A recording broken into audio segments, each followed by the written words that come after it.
speaking from London. It is late afternoon, and the people of London are preparing for the night. Everyone is anxious to get home before darkness falls, before our nightly visitors arrive. This is the London rush hour. Many of the people at whom you are looking now are members of the greatest civilian army ever to be assembled. These men and women who have worked all day in offices or in markets are now hurrying home to change into the uniform of their particular service. The dusk is deepening. Listening crews are posted all the way from the coast to London to pick up the drone of the German planes. Soon the nightly battle of London will be on. This has been a quiet day for us, but it won't be a quiet night. We haven't had a quiet night now for more than 5 weeks. They'll be over tonight. They'll destroy a few buildings and kill a few people, probably some of the people you are watching now. Now they're going into the public shelters. This is not a pleasant way to spend the night, but the people accept it as their part in the defense of London. These civilians are good soldiers. Now it's 8 o'clock.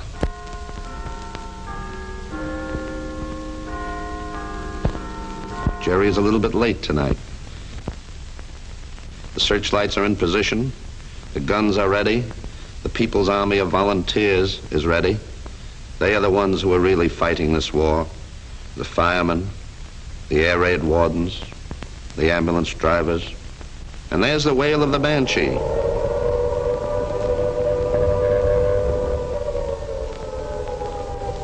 The nightly siege of London has begun. The city is dressed for battle.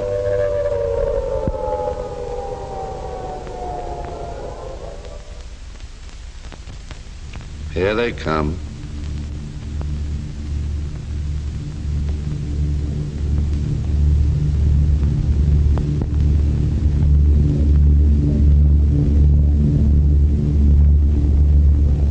Now the searchlights are poking long, white, inquisitive fingers into the blackness of the night.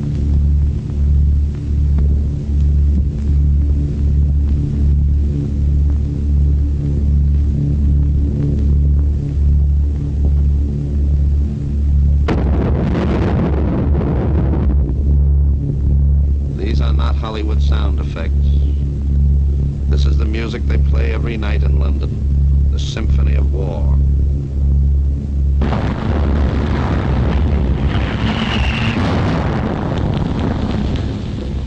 That was a bomb.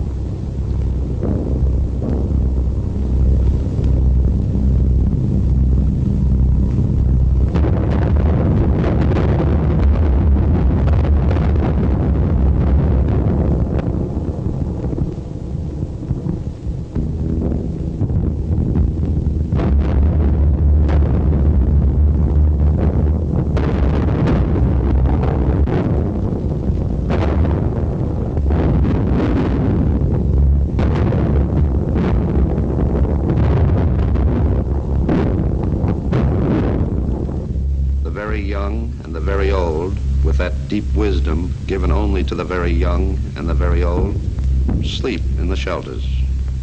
Do you see any signs of fear on these faces? Now the army of the people swings into action. The bombs have started fires. When the bomber starts a fire, he immediately returns, uses it as a target, and drops more bombs, hoping to spread the fire. Yet the People's Army ignores the bombs and the spent shrapnel which rains down constantly.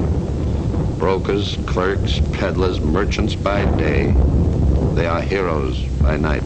The night is long, but sooner or later the dawn will come. The German bombers are creatures of the night. They melt away before the dawn and scurry back to the safety of their own airdromes. And there's the wail of the banshee again, this time a friendly wail. The all-clear signal tells us that the bombers have gone. It's just 6 a.m. In this last hour of precious sleep, this strange new world finds peace. London raises her head, shakes the debris of the night from her hair, and takes stock of the damage done.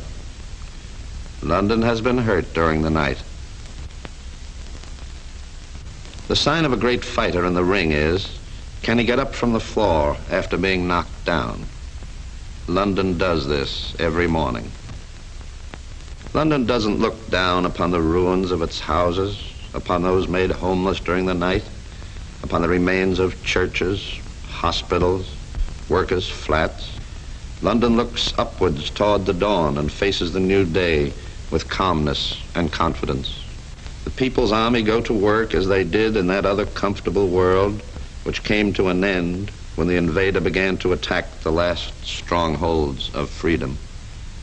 Not all the services run as they did yesterday, but London manages to get to work on time, one way or another.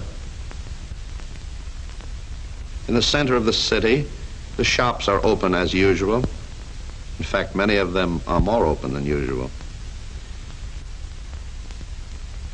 Dr. Paul Joseph Gibbles said recently that the nightly air raids have had a terrific effect upon the morale of the people of London.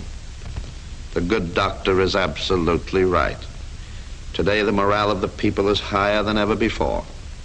They are fused together, not by fear, but by a surging spirit of courage the like of which the world has never known.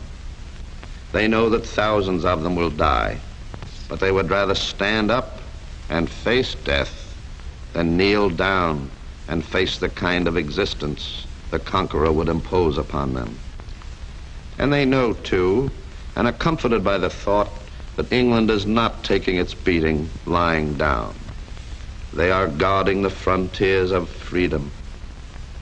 It is hard to see 5 centuries of labor destroyed in 5 seconds. But London is fighting back. I am a neutral reporter. I have watched the people of London live and die ever since death in its most ghastly garb began to come here as a nightly visitor 5 weeks ago. I have watched them stand by their homes. I have seen them made homeless. I have seen them move to new homes. And I can assure you, there is no panic, no fear, no despair in London town. There is nothing but determination, confidence, and high courage among the people of Churchill's Island. And they know that every night the RAF bombers fly deep into the heart of Germany, bombing munition works, airplane factories, canals, cutting the arteries which keep the heart of Germany alive. It is true that the Nazis will be over again tomorrow night, and the night after that, and every night. They will drop thousands of bombs, and they'll destroy hundreds of buildings, and they'll kill thousands of people. But a bomb has its limitations. It can only destroy buildings and kill people. It cannot kill the unconquerable spirit and courage of the people of London. London can take it.